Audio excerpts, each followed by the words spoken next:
Bienvenidos una vez más al Evangelio Bíblico. A continuación te vamos a presentar una prédica del pastor José Manuel Sierra. Pero antes de continuar con esta prédica es importante mencionar lo siguiente. El propósito de este canal es dar énfasis en el mensaje, no tanto en el mensajero. De hecho, es posible que algunos cristianos hasta quizás estén cayendo en idolatría. Por ejemplo, es correcto decir, voy a ir a la iglesia para ver al pastor José Manuel Sierra predicar. Eso está excelente. También es correcto decir, voy a ir a ver un video del pastor José Manuel Sierra pues para ver cómo predica. Eso está bien, eso es excelente. El problema es que cómo es que algunos cristianos se empiezan a molestar, se empiezan a desesperar, les da ansiedad, solo porque no ven la imagen del pastor José Manuel Sierra predicando. Hay que tener mucho cuidado, porque eso significa idolatría. No es posible que yo me sienta mal y me desespere y hasta me enoje solamente porque no veo al pastor. Eso no está bien. Miren, la Biblia dice en Primera de Corintios que en la iglesia de Corinto estaba habiendo un problema porque algunos decían yo soy de Apolos, yo soy de Cefas, yo soy de Pablo. Y en el capítulo 3 de Primera de Corintios, Pablo dice, ¿qué es pues Cefas? ¿Qué es pues Apolos? ¿Qué es pues Pablo? Nada somos, sino simplemente somos colaboradores del reino de Dios. Así de simple y de sencillo. Eso nos quiere decir que el énfasis es el mensaje de la Escritura, no tanto el mensajero. ¿Por qué el mensaje de la Biblia? Porque este mensaje es el que trasciende, es para vida eterna hacia todas las personas.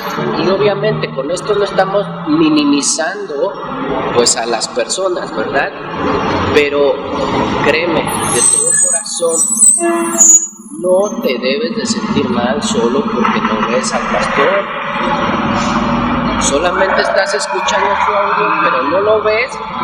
No hay por qué molestarse, no pasa nada. Lo peor de todo es que algunos cristianos se aferran tanto a esto que hasta llegan a hablar mal de nosotros. Pero la verdad es que no es así. Así es que como lo importante de este canal es el mensaje, es por eso que mientras tú escuchas la prédica del pastor José Manuel Sierra, a continuación yo te voy a compartir algunos lugares de mi ciudad, pues para que también la conozcas. Pero recuerda, nosotros hacemos esto porque el énfasis es lo que dice la Biblia, no tanto la persona que lo está diciendo. La Biblia dice que Juan el Bautista decía, es necesario que yo mengüe para que Cristo sea el exaltado, el que crezca. Estaba haciendo referencia a que no era tan importante Él, sino Jesucristo. Así es que, pues, con mucho respeto, yo te hago esta pequeña reflexión y así es que vayamos allá. Escuchemos con mucha atención el siguiente mensaje.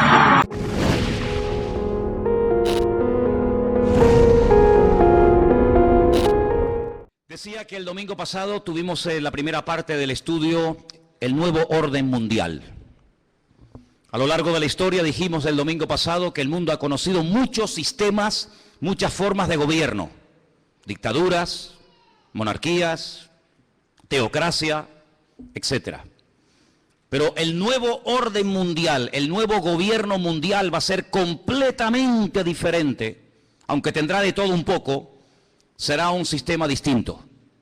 En los próximos años, las leyes, el comercio, la política, la economía, todo va a cambiar. Estamos a punto de ver cambios que durante milenios no se han producido, pero el mundo va a experimentar unos cambios tremendos.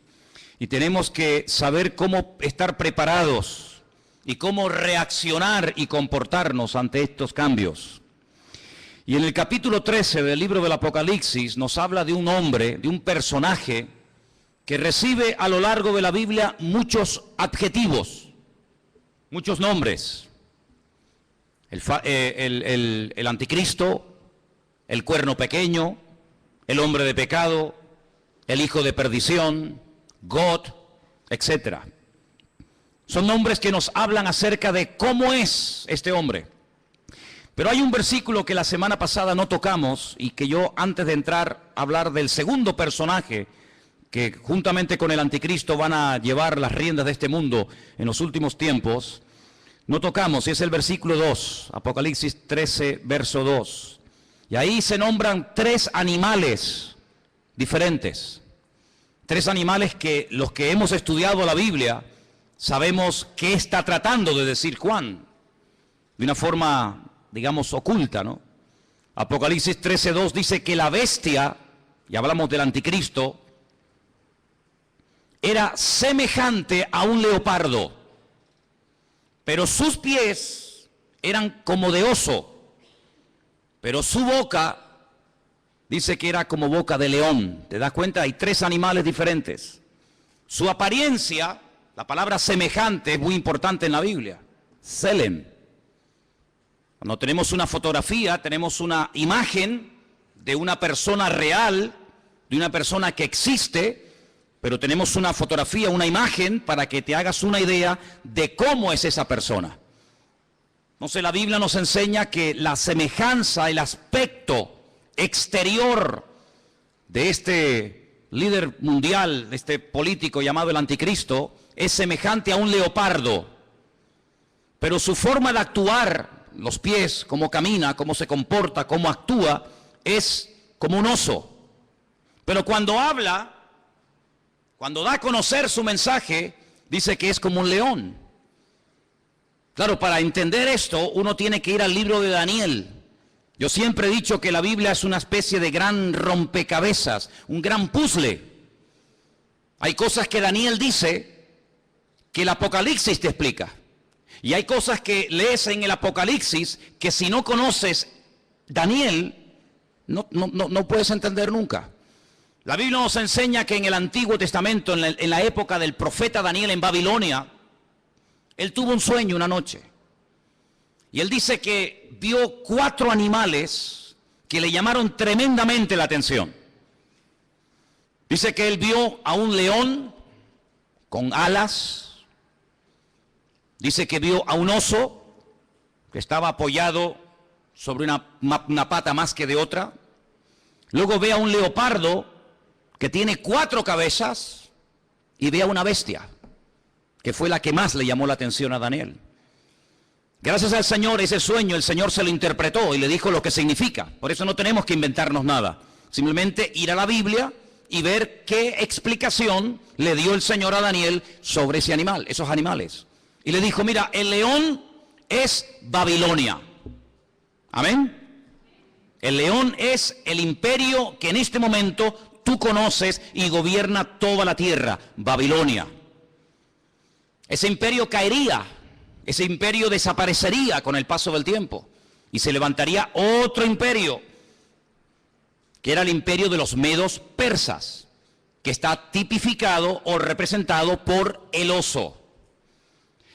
Los medos persas también caerían, desaparecerían de la escena mundial y se levantaría un tercer imperio tremendamente poderoso, el imperio de Alejandro Magno, los griegos, representado con un leopardo de 4 cabezas. Y finalmente dice que ve una bestia, no es un animal normal y corriente, es algo extraño, es una bestia, es un monstruo que dice que tiene 10 cuernos y bueno, es un animal indescriptible porque ya te digo, no existe. La historia nos enseña que Alejandro Magno, cuando murió, no dejó descendencia. No ocupó su hijo y posteriormente el hijo de su hijo el trono, sino que Alejandro Magno murió sin dejar descendencia. Algunos dicen que era homosexual y que nunca se casó y tuvo hijos.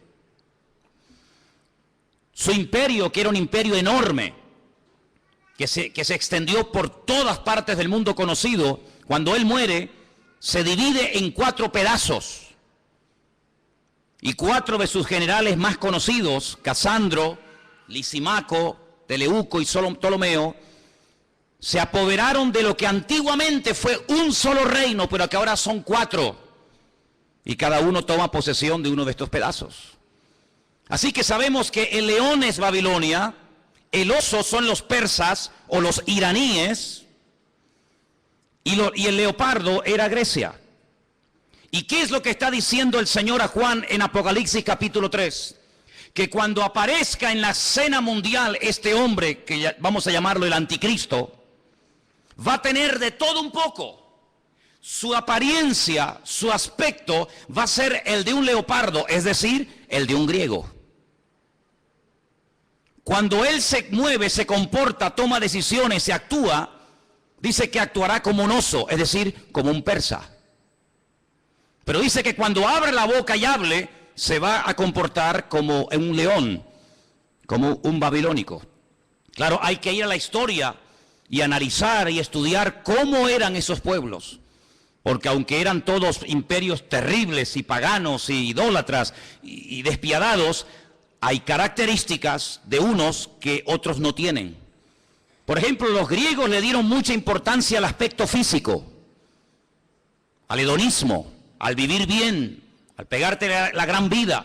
Pero cuidado, no eran ateos. Los griegos no eran ateos. Les recuerdo que cuando el apóstol Pablo fue a Grecia, a un lugar público llamado el Areópago, donde se compartían las enseñanzas, y allí estaban los filósofos de la época, el apóstol Pablo dijo: hoy paseando por vuestra ciudad, por Atenas, he observado que ustedes los atenienses sois gente muy religiosa. No eran ateos, pero eran religiosos.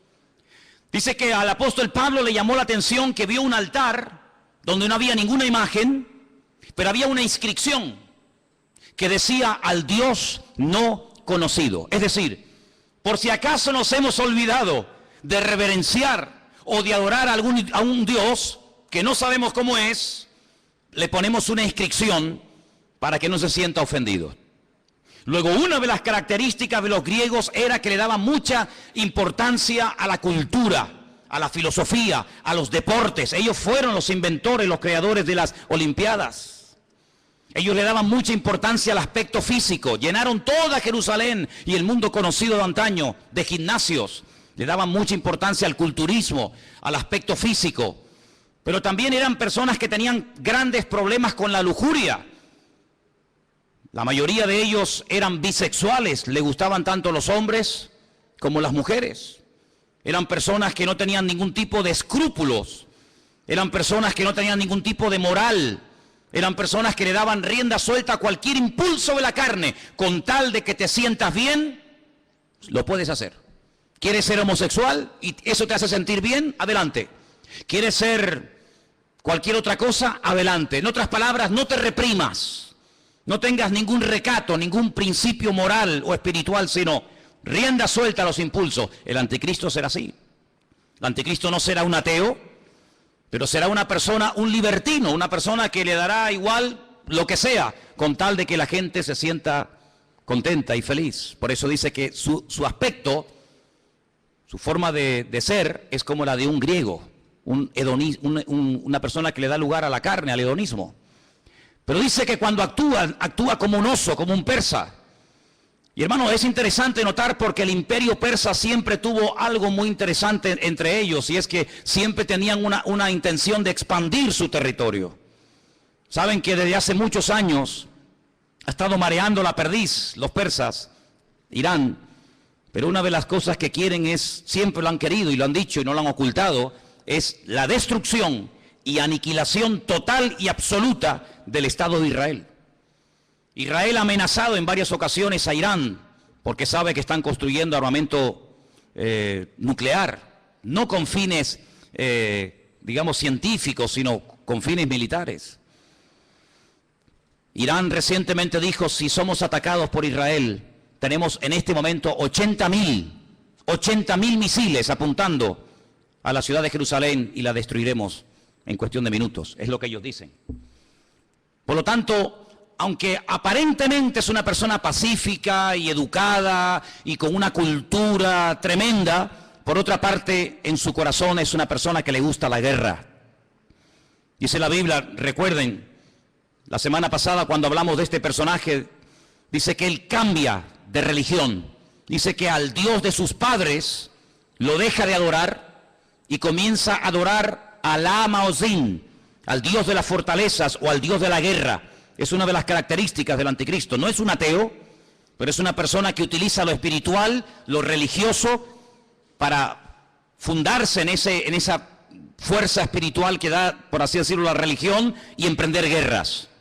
Todos sabemos que muchas guerras se han emprendido y las que faltan en nombre de Dios o en nombre de la religión. Los protestantes han matado gente, los católicos han matado a gente. No hay ni una sola religión que no esté manchada de sangre. Todos han utilizado el nombre de Dios. Cuando la famosa guerra del Golfo, veíamos a Saddam Hussein orando para recibir fuerzas para atacar a los americanos y vencerlos, pero también veíamos en las iglesias de Norteamérica orando a los creyentes para que los soldados norteamericanos no murieran, y vemos que se mezcla todo, lo político, lo religioso, lo espiritual. Así será el anticristo, un sincretismo, una mezcla de todo, una mala utilización del nombre de Dios, utilizando a Dios para beneficios personales. Pero dice que cuando él habla como un león, es decir, será un ser arrogante. Los babilónicos, si algo tenían que les caracterizaba, era la arrogancia, la soberbia. Se creían que eran los amos, los dueños del mundo. Así será este personaje. Pero este personaje del cual hablamos la semana pasada, que es la primera bestia, la que sube del mar entre las naciones, de los pueblos, entre los gobiernos, tendrá el apoyo total y absoluto de otra bestia que vamos a ver sus características. Apocalipsis capítulo 13, versículo 11. Y fíjense en esta palabra. Después vi otra, no es la misma, es otra bestia que subía de la tierra. La primera bestia subía del mar, la segunda sube de la tierra. Tenía 2 cuernos semejantes a los de un cordero, pero cuando hablaba como un dragón. Jesús dijo en cierta ocasión que de la abundancia del corazón habla la boca. ¿Cuántos dicen amén? Su aspecto es un cordero, pero en cuanto abre la boca sale toda la basura que tiene dentro y se da a conocer lo que realmente lleva: maldad y muerte por todas partes. Dice que ejerce toda la autoridad de la primera bestia en presencia de ella. Hace que la tierra y los moradores de ella adoren a la primera bestia, cuya herida mortal fue sanada. Versículo 13. También hace grandes señales, de tal manera que aún hace descender fuego del cielo a la tierra delante de los hombres. Versículo 14. Engaña a los moradores de la tierra con las señales que se le ha permitido hacer en presencia de la bestia, mandando a los moradores de la tierra que le hagan imagen a la bestia que tiene la espada, la herida de espada, y vivió. Se le permitió infundir aliento a la imagen de la bestia para que la imagen hablase e hiciese matar a todo el que no la adorase. Verso 16. Hacía que a todos, pequeños y grandes, ricos y pobres, libres y esclavos, se les pusiese una marca en la mano derecha o en la frente, y que ninguno pudiese comprar ni vender sino el que tuviese la marca o el nombre de la bestia o el número de su nombre. Dice, aquí hay sabiduría. El que tiene entendimiento, dice, el que tiene entendimiento cuente el número de la bestia, pues es un número de hombre y su número es 666. Es decir, que en los últimos tiempos surgirá un nuevo orden mundial. El mundo no será como lo hemos visto hasta el día de hoy, donde cada uno hace lo que le da la gana y cada uno gobierna. No. En los últimos tiempos habrá un nuevo orden mundial dirigido y capitaneado por un presidente mundial que tendrá una fuerza militar, económica y política increíble. Y a este personaje se le conoce vulgarmente con el nombre del anticristo, el que se opone a Cristo, el que quiere suplantar la figura de Cristo. Pero tendrá a una persona que la Biblia lo llama, fíjense qué curioso, falso profeta. Si analizamos toda la Biblia, vemos que la figura de los profetas Era algo muy importante. La Biblia está llena de verdaderos y auténticos profetas. Daniel, Jeremías, Isaías, Habacuc, Sofonías, Malaquías, cientos de buenos profetas. ¿Qué era un profeta? Un profeta era un hombre de carne y hueso, como cualquiera de nosotros, con una comunión con el Señor tremenda, que a través de sueños o de visiones o por voz audible, recibía mensajes del Eterno, recibía mensajes del Señor para transmitirlos al pueblo de Israel, para que de esa manera el pueblo no pecara, para que de esa manera el pueblo no terminara adorando a otros dioses, para que el pueblo supiera en todo momento lo que tenía que hacer y lo que no tenía que hacer. Un profeta era una bendición para el pueblo. ¿Por qué? Porque era el nexo que unía al pueblo con Dios y a Dios con el pueblo. Era la persona que hacía la función de la boca de Dios. Cuando Dios quería decirle algo al pueblo, hablaba a través del profeta. Pero dice la Biblia, y la Biblia está llena de ejemplos de falsos profetas. Hay capítulos enteros en Jeremías, en Ezequiel y otros libros que nos hablan acerca del daño tremendo que hacían los falsos profetas. Por ejemplo, la Biblia dice que cuando las tropas del rey Nabucodonosor habían rodeado la ciudad de Jerusalén, había falsos profetas que decían: tranquilos, no pasa nada, no se preocupen, vamos a ganar la guerra. Nabucodonosor va a ser derrotado, se va a cansar y se va a marchar a su tierra. Vienen tiempos de paz, vienen tiempos de abundancia, vienen tiempos de prosperidad. Pero había uno llamado Jeremías, que era el verdadero profeta, y decía: no les crean, les están mintiendo, es mentira, no viene paz, viene guerra. El enemigo no se va a ir, nos va a destruir, nos va a destruir la ciudad, nos va a quemar el templo, va a matar a nuestros jóvenes. Siempre hubieron falsos profetas que engañaban al pueblo. Siempre había falsos profetas que venían supuestamente en nombre de Dios. Y la gente, lógicamente, en muchas ocasiones le hacía más caso y prestaba más atención a los falsos profetas que a los verdaderos profetas. ¿Por qué? Porque el falso profeta decía lo que el pueblo quería oír. El verdadero profeta muchas veces iba en contra de la voluntad del pueblo. Por eso a la mayoría de los profetas los terminaban matando. ¿No dijo el Señor: Jerusalén, Jerusalén, que matas a los profetas y apedreas a los que yo te envío? ¿Cuántas veces quise juntar a mis hijos como la gallina junta sus polluelos y no quisisteis? La ciudad de Jerusalén pasó a la historia como una ciudad que mataba a los profetas, porque los profetas confrontaban, los profetas hablaban claro, los profetas no eran aplaudidos, eran gente odiada, era gente que muchas veces tenía que vivir totalmente dependiendo del Señor, porque los querían matar, los querían torturar y querían taparles la boca a cualquier precio.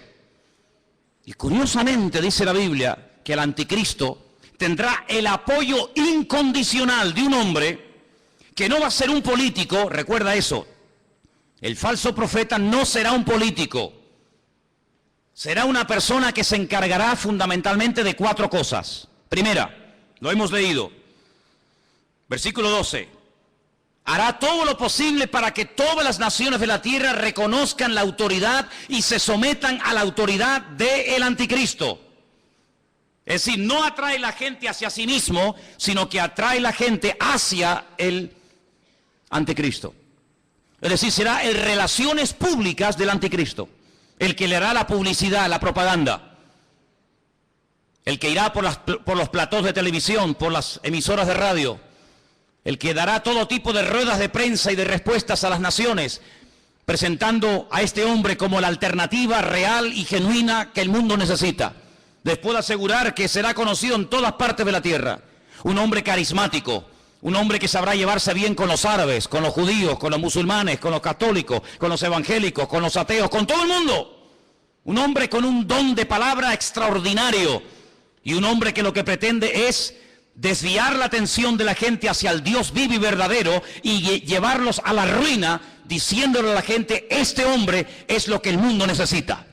Este hombre es el que va a solucionar los problemas de la crisis, del paro, los problemas económicos, los problemas entre palestinos y judíos. Este lo va a solucionar todo. Primera función del falso profeta. Segunda, versículo 13: también hará grandes señales La Biblia no dice qué tipo de señales hará, pero curiosamente menciona una que es tremendamente poderosa. Y dice que hará descender fuego del cielo a la tierra delante de los hombres. Solamente hubo un hombre en toda la historia de la humanidad que en un momento oró y cayó fuego del cielo, demostrando que el Dios que él adoraba y honraba era el verdadero Dios. Y era el profeta Elías. En el Monte Carmelo, dice la Biblia que allí hubo una confrontación del mundo de las tinieblas contra el mundo espiritual, contra el mundo del Señor. Y el profeta Elías dijo, la respuesta no tiene que ser a través de un sueño, la respuesta no será a través de una visión, a través de un ángel, sino la respuesta tiene que ser algo contundente y visible a kilómetros. Y allí en lo alto de ese monte en el que hemos estado en cantidad de ocasiones, desde donde se tiene una perspectiva de una zona geográfica muy grande de Israel, allí él oró y dice que descendió fuego del cielo y 400 profetas falsos de Baal fueron degollados en aquel día. Nunca más nadie ha hecho eso. Bueno, perdón, una vez unos hermanos en el Nuevo Testamento, cuando fueron a entrar a una ciudad a evangelizarla, a hablar del Señor y no los quisieron oír, le dijeron al Señor, Señor, ¿nos das permiso para que oremos y caiga fuego del cielo y los destruya a todos? Y el Señor les dijo, no, queridos, yo no he venido a eso. Monarjes, hijos del trueno, no les dio autorización para que oraran, para que cayera fuego del cielo. Pero en los últimos tiempos habrá un hombre que por un poder satánico, por una unción falsa, pero poderosa al fin y al cabo, dice que tendrá la capacidad de sorprender a las naciones haciendo caer fuego del cielo. Será una de las muchas señales que este hombre haga. Así que primero intenta llevar a la gente al anticristo. Segundo, hará grandes señales. Tercero, versículo 14. Engañará a los moradores de la tierra con las señales que se le ha permitido hacer. Jesús dijo en Mateo capítulo 24, hoy se ha leído este capítulo aquí en el púlpito. En Mateo capítulo 24 dice que cuando Jesús salía del templo de Jerusalén, los discípulos le dijeron, Señor, observa, qué templo tan hermoso tenemos. Un templo maravilloso, es una maravilla para nosotros los judíos tener un templo tan bonito en nuestra ciudad de Jerusalén. Jesús les dijo, no quedará piedra sobre piedra que no sea destruida. Cuando ellos cruzan el torrente de Cedrón y se van al monte de los olivos, allí 4 de sus discípulos, 4 solamente, le dicen, Señor, ¿cómo? ¿Cuándo? ¿Cómo que va a ser nuestro templo destruido? Dinos, ¿qué señal habrá de tu venida y del fin del siglo? Y el Señor les da un mensaje tremendo que les animo a que lo vuelvan a leer en casa. Mateo 24, también lo tienen en Lucas 21. Y una de las cosas que repite reiteradamente el Señor es esta: mirad que nadie os engañe. ¿Cuántos dicen amén? Que nadie os engañe. Y curiosamente dice, porque vendrán falsos cristos. ¿Qué significa la palabra Cristo? Tanto que la utilizamos los cristianos, tenemos que saber lo que significa, ¿no? Viene de la palabra hebrea Mashiach, que significa ungido. Vendrán muchos falsos ungidos. Eso es lo que está diciendo. No solamente personas que dirán, que yo soy el Mesías, sino vendrán vividores, farsantes, personas que utilizando el púlpito de las congregaciones, personas que utilizando medios de comunicación como la radio, la televisión, etcétera, engañarán a muchísimas personas, utilizando tal vez la manipulación, utilizando tal vez los problemas físicos, emocionales o espirituales de la gente. Dice, y a muchos engañarán. Pero el Señor dice, mirad que nadie os engañe, porque no solamente vendrán falsos ungidos, sino también dice, falsos profetas. ¿Qué es un profeta? Un profeta es un predicador, ¿sí o no? Es uno que predica, es uno que proclama un mensaje, en este caso un mensaje bíblico, un mensaje de Dios. Dice, pues vendrán falsos predicadores. Y usted dice, pero hermano, ¿sabes lo que estás diciendo? Totalmente.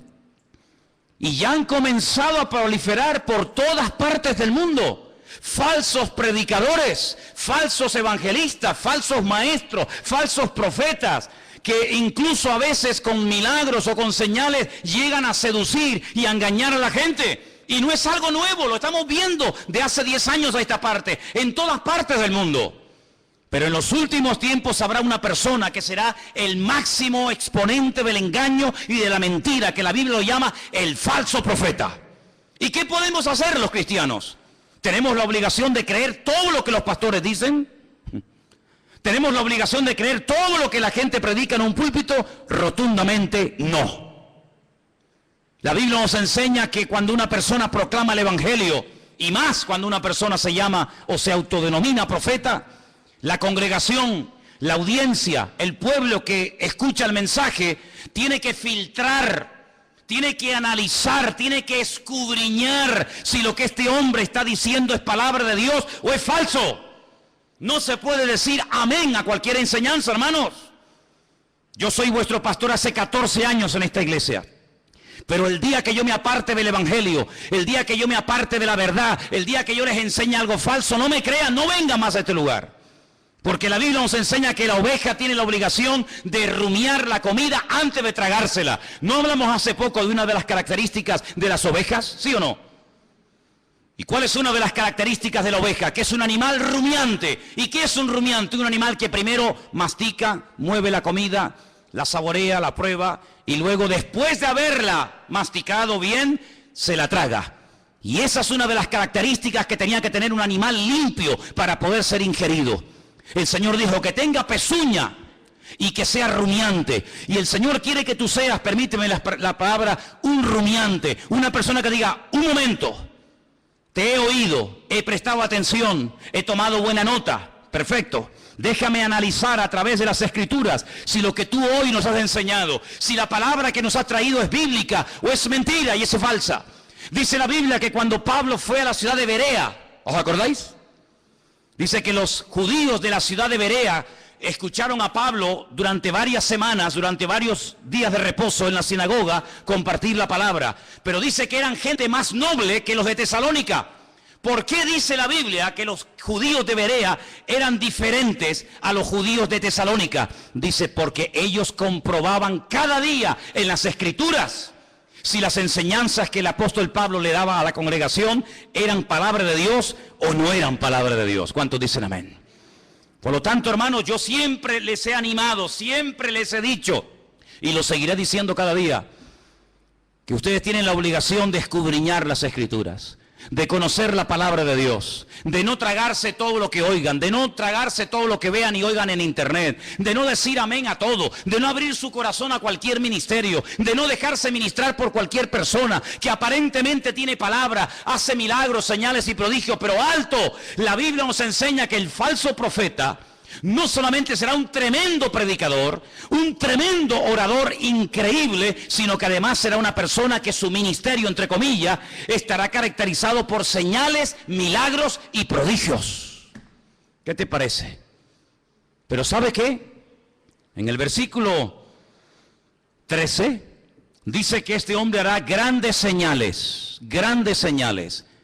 Usted tiene que prestar atención a esas señales. ¿Por qué? Porque no toda señal es evidencia de que le está dando gloria y honra al Señor y que esa unción viene de parte del Señor si no sabe Dios de dónde viene.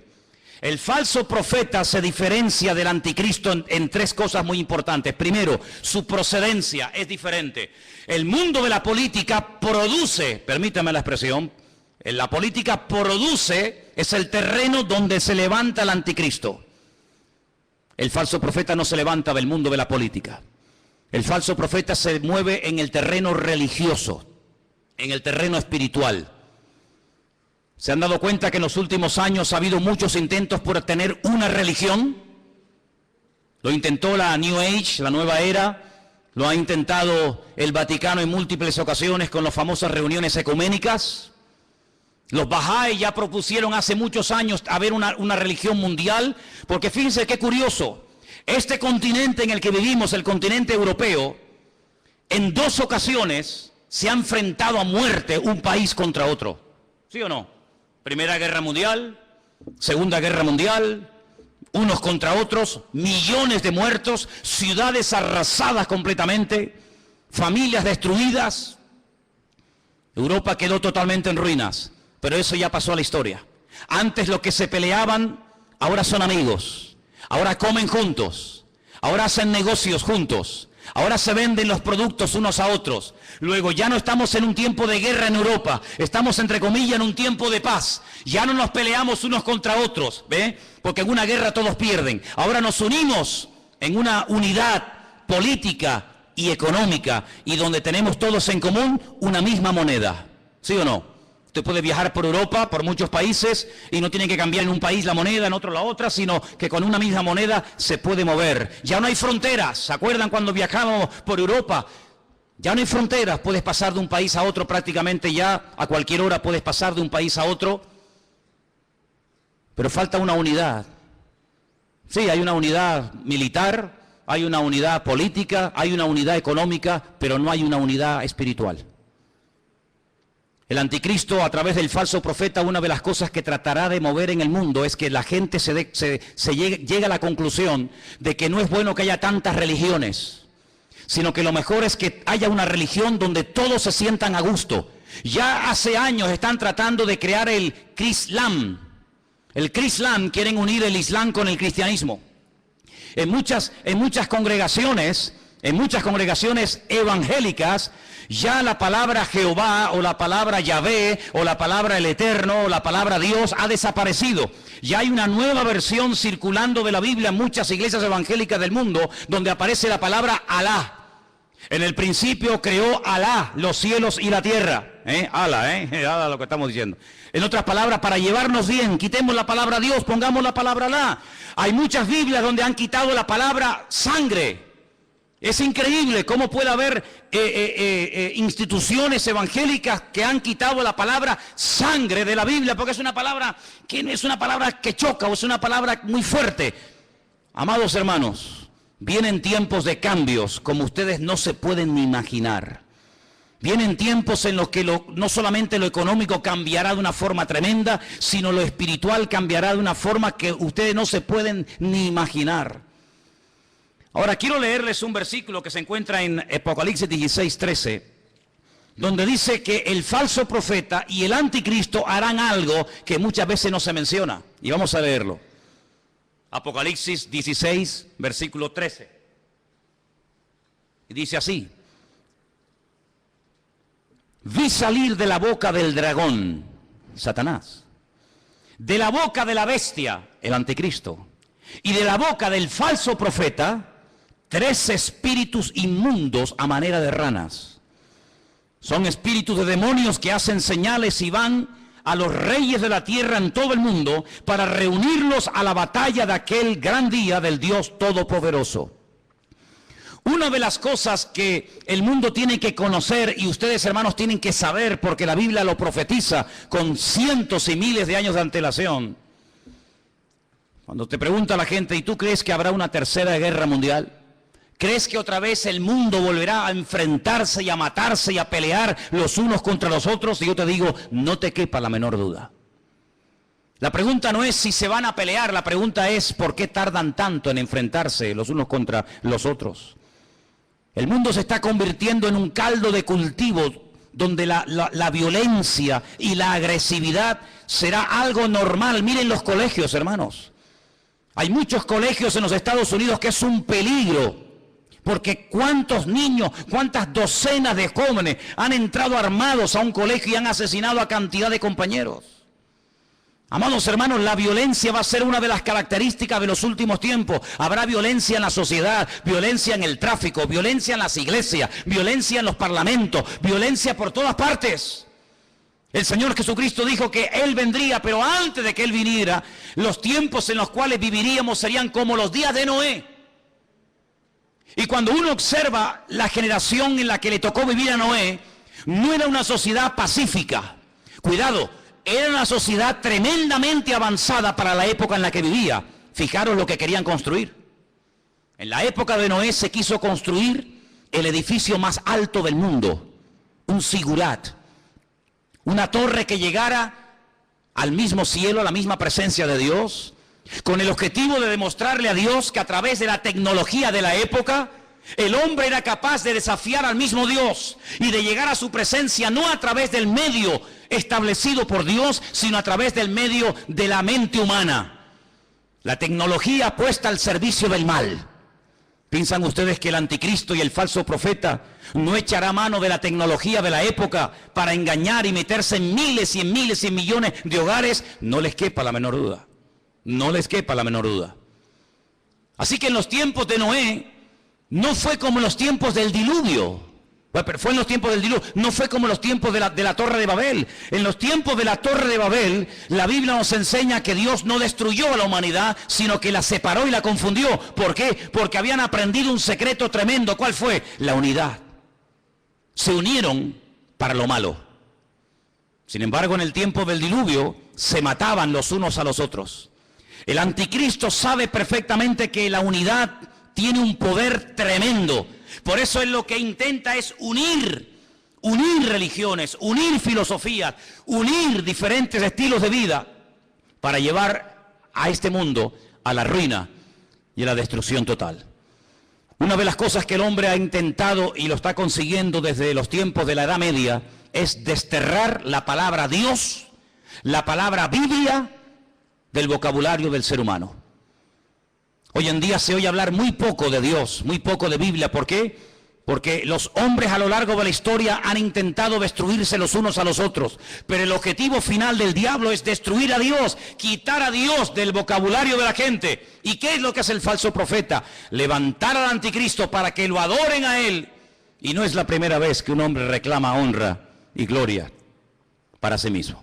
No es la primera vez que un César, que un faraón o que cualquier persona ha intentado levantarse más alto que Dios y matar y asesinar a todas aquellas personas que no lo apoyan y no lo reconocen. Una de las cosas que hará el falso profeta es algo tremendo. Dice que marcará, sellará a la gente. Ahora, esto no es nada nuevo. Si ustedes leen esta noche tranquilamente en casa el capítulo 9 de Ezequiel, recuerden, Ezequiel capítulo 9, ustedes se van a dar cuenta que el Señor, antes de ir a la ciudad de Jerusalén y permitir que las tropas enemigas la destruyeran, Él dijo: ponle una marca a mis hijos en la frente y en la mano, para marcar, hacer una diferencia entre el que cree y en el que no cree, el que es mío y el que no es mío. Y dice la Biblia que marcaban a la gente en las manos. El anticristo, el diablo, que es un imitador de la obra de Dios, lo que intentará es marcar a la gente como si fueran animales. Ya hablamos la semana pasada de ese famoso microchip, un sistema muy interesante, muy moderno, que intentará facilitarle la vida a la gente, sobre todo a la hora de comprar, a la hora de vender, a la hora de viajar, no perder el dinero, tener en todo momento encima tuyo todos tus datos económicos, tus datos de vacunas, etcétera, etcétera. Ese microchip ya existe. No es una ciencia ficción. Los animales, los perros, me imagino que en Suiza será igual. Aquí es obligatorio que los animales tienen que llevar un chip. Y si un animal se pierde con una máquina, el doctor, el veterinario, sabe en todo momento cómo se llama ese animal, si está vacunado, dónde vive, cómo se llama su dueño, etcétera, etcétera. Pues lo que empezó con los animales, terminará con el ser humano. Porque para el diablo los seres humanos son como animales. Por eso la famosa teoría de la evolución equipara y nivela al hombre al nivel de la bestia. En la famosa Constitución Europea, creada, diseñada y escrita por el famoso Jacques Chirac, jefe de toda la masonería europea, él puso al mismo nivel a un animal que a un hombre, de tal manera que si un hombre quiere casarse con un perro, con un gato, con una vaca o con cualquier animal, lo puede hacer. ¿Por qué? Porque al fin y al cabo todos somos animales. Sin embargo, desde el punto de vista bíblico, Dios dignifica a la raza humana por encima del animal. ¿Cuántos dicen amén? El animal está para servir al hombre, no el hombre para servir a la bestia. Pero en los últimos tiempos Satanás intenta marcar a los hombres como si fueran animales y les cierra las posibilidades de poder comprar, de poder vender, de poder buscarse la vida si no te dejas marcar. Pero esa marca, esa especie de microchip indeleble, invisible, que no molesta, que está ahí dentro y ni te enteras que está, también permite en todo momento tener a la población mundial localizada en cualquier parte donde se encuentre. Así de claro. Dice que este microchip está alimentado por una pequeña pila de litio, de tal manera que si la persona en un momento determinado decide quitárselo y lo toca y lo abre, se envenena la sangre por esa sustancia. Pero en todo momento esa persona está localizada, y ya en muchos lugares gente multimillonaria y personas importantes se están poniendo esa especie de marca de microchip interno en su piel. ¿Para qué? Para estar localizados en caso de que sean secuestrados y que en cualquier momento los puedan localizar. Sí, suena como ciencia ficción, ¿verdad? Suena como algo de Steven Spielberg, ¿no? Suena como algo que tú dices, pero esto es una cosa increíble. Vuelvo a hacerles la pregunta que les hice el domingo pasado. ¿Cómo hace 2000 años un hombre llamado Juan, pescador de Galilea, un hombre que no fue a la universidad, ni tuvo en sus manos nunca un ordenador, ni tuvo nunca en sus manos un móvil, ni toda la información que tú y yo podemos tener ahora mismo? ¿Cómo es posible que este hombre nos dé unos datos de la civilización de los últimos tiempos de una forma increíble, hasta el punto que hay momentos en los que él llora escribiendo el libro del Apocalipsis, viendo lo que se avecina y viendo lo que viene? Es el hombre que dice que en los últimos tiempos el famoso río Éufrates se secará para que millones de soldados vengan desde el norte, casi diríamos como que en línea recta, y se den cita en el valle de Jezreel, en la zona de Megiddo, para llevar a cabo la gran batalla, la famosa batalla del Armagedón. Sabemos que en el punto de mira hay un pequeño pueblo que tiene 22.000 kilómetros cuadrados. Un pueblo que ha sido el pueblo más odiado, más perseguido de toda la historia de la humanidad. Y es el pueblo de Israel. Así de claro. Dios decidió que su hijo naciera en una pequeña aldea insignificante de Israel llamada Betlehem, la casa del pan. Belén la conocemos nosotros. Dios decidió que su hijo naciera y viviera en ese pequeño país, que allí predicara, que allí sanara a los enfermos, que allí demostrara lo que era y a lo que vino, que allí lo mataran, que allí resucitara, que allí ascendiera y que allí volverá otra vez por segunda vez, según la palabra de Dios.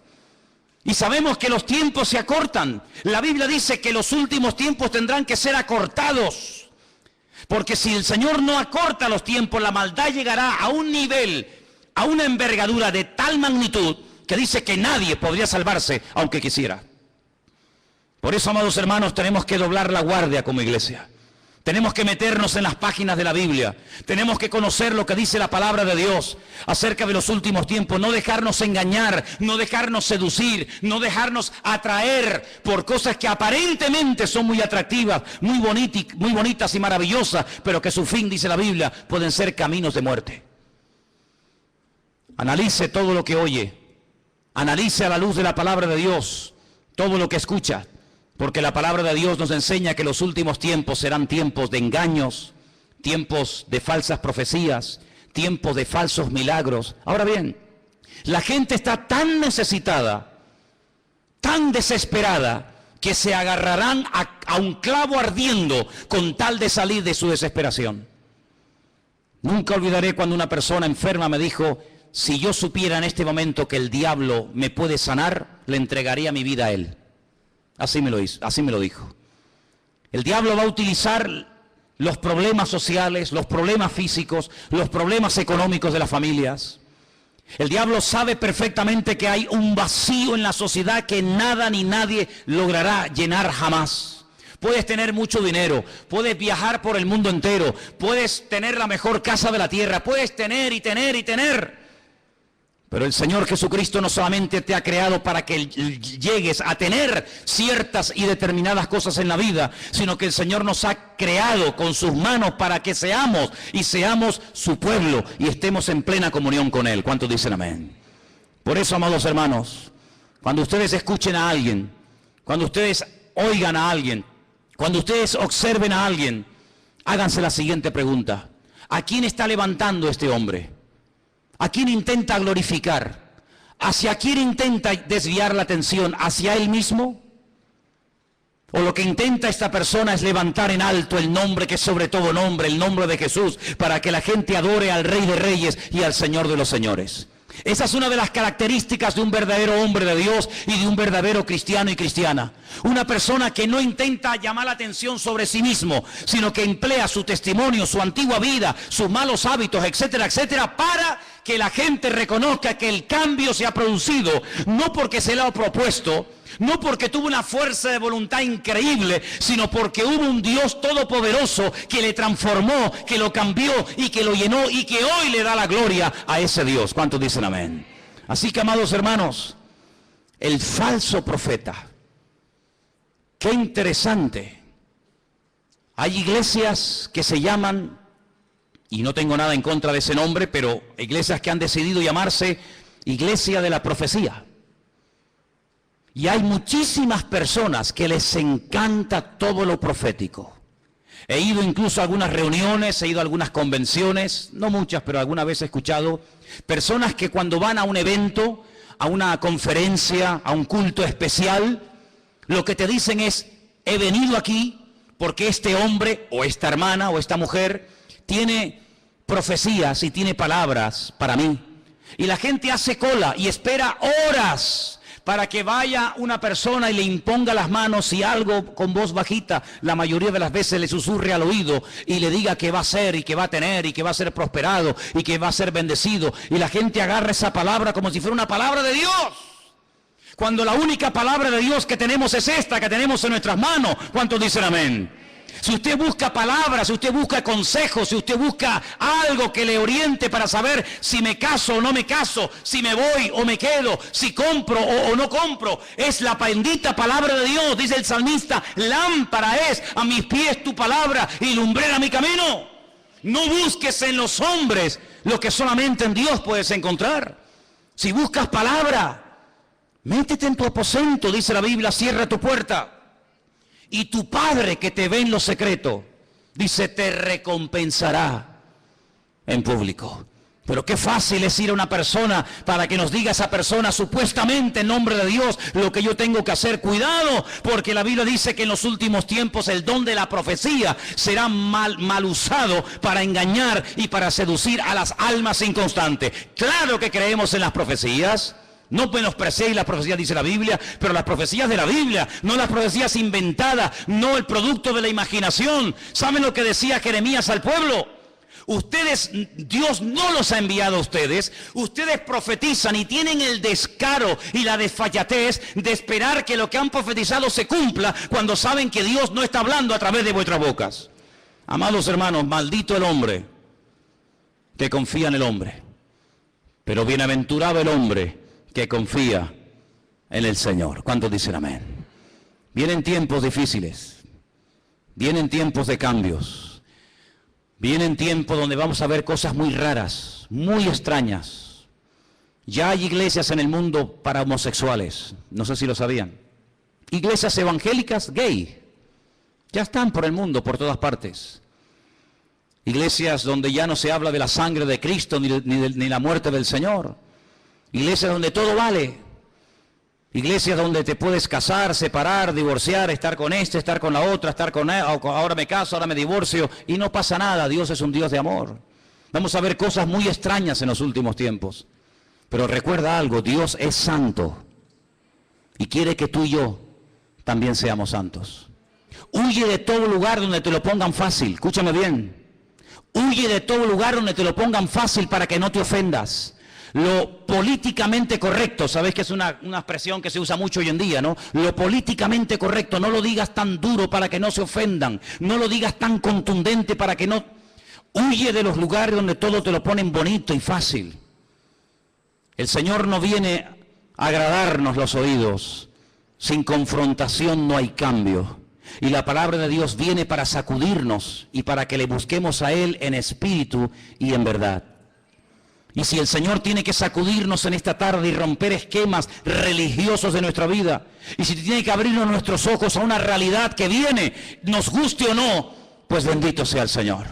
Pero la iglesia en esta hora tiene que dar la talla. Somos la sal de la tierra, somos la luz del mundo y no podemos en este momento de la historia, hermanos, claudicar, no podemos enfriar, no podemos dar marcha atrás. Estamos, hermanos, oyendo la trompeta del Señor. Dios viene, el Señor viene pronto y quiere que su iglesia se ponga las pilas, que se levante en pie de guerra y le diga al diablo: alto, aquí estamos los hijos de Dios. Aquí todavía hay gente que vive en orden. Aquí todavía existe la familia. Aquí existe el perdón. Aquí existe la misericordia. Aquí existe la fe. ¿Por qué? Porque nosotros creemos que lo que Dios prometió en su palabra es la verdad. ¿Cuántos dicen amén? Quiero que cierres tus ojos ahí donde estás. Y recuerda las palabras del Maestro. Mirad que nadie os engañe. Mirad que nadie te engañe. Ni pastores, ni profetas, ni rabinos, ni falsos mesías, que nadie te engañe. Dice la Biblia: conoceréis la verdad, y la verdad os hará libres. Amados hermanos, si quieres ser libre, tienes que conocer la verdad, y la verdad es Jesucristo. Él es el camino, Él es la verdad y Él es la vida. La gente va a ser engañada porque buscan fuera del Señor. Si buscaran en Dios no serían engañados. Si buscaran en la palabra de Dios no serían apaleados ni heridos. El problema es cuando a veces buscamos fuera de Dios otros caminos, otras formas, y te equivocas. Si estás buscando, busca en Dios. Ven a Dios, ven a Él en esta tarde. Ríndele tu corazón. Ríndele tu vida en esta tarde al Señor. Deja que Él aclare tus dudas. Él es el verdadero. Él es el Dios vivo y verdadero y no hay otro. Gracias, Señor Jesús. Recibe toda la gloria y el reconocimiento. Dice la Biblia que el anticristo, una de las cosas que hará es negar que Cristo vino en carne. Negar que Él vino. Y toda persona que niega que Cristo vino es el anticristo, dice el apóstol Juan. Nosotros en esta tarde rechazamos a este espíritu y declaramos en el nombre de Jesús que tú viniste en carne. Y confieso y declaro públicamente que aquel Mesías que se hizo carne era el Mesías verdadero y no hay otro más que Él. Bendito seas. Ahí empieza el cambio, cuando tú reconoces que el Mesías vino en carne, no de una forma espiritual, una nebulosa, una cosa extraña.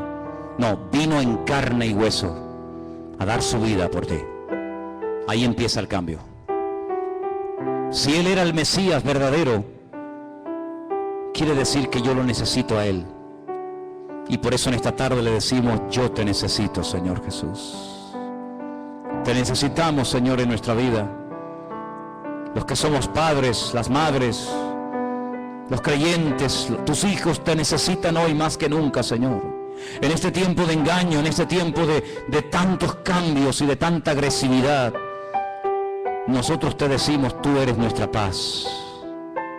Tú eres nuestra calma en medio de la tormenta, Señor Jesús. Recibe la gloria, Dios mío. Recibe la honra, mi Señor. Aleluya. Si en esta tarde entre nosotros hay alguien que nunca le ha entregado su vida al Señor, yo te animo a que lo hagas hoy. Te animo a que ahí donde estás le digas: Señor, yo me entrego a ti. Yo quiero conocerte, Jesús. Yo no te ofrezco una religión. El Señor no es religión, el Señor es una relación personal. Ahí donde estás, entrégale su vida a Jesús. Pídale perdón a Dios. Dile: perdón, Señor, perdóname. Limpia mis pecados. La iglesia no es un club donde venimos a pasar un domingo entretenidos. La iglesia no es un lugar donde venimos a conocer gente nueva, gente agradable y simpática, no. La iglesia es un hospital donde el alma, Dios la sana, donde el hombre puede comenzar a cambiar y vivir una vida nueva. La iglesia es un centro de entrenamiento donde nuestros pensamientos, nuestra filosofía de vida cambia. para vivir según el diseño y el propósito de Dios para mi vida, donde yo muero y Él vive. Eso es la iglesia. No es un club, es un lugar donde cambiamos por dentro y por fuera. Y por eso en esta tarde te pedimos, Señor, ayúdanos a cambiar, a conocerte mejor y guárdanos del maligno. Que no seamos seducidos, ni engañados, ni arrastrados por falsas doctrinas o prácticas o enseñanzas, sino que nunca nos desviemos de tu palabra ni un milímetro, porque tu palabra es el fundamento de nuestra vida. Gracias, Señor, porque tu palabra un día llegó a nuestra vida y ahora estamos edificando nuestra existencia sobre la roca, sobre Cristo Jesús nuestro Señor. A ti te damos la gloria y la honra, en el bendito nombre de Jesús. Amén.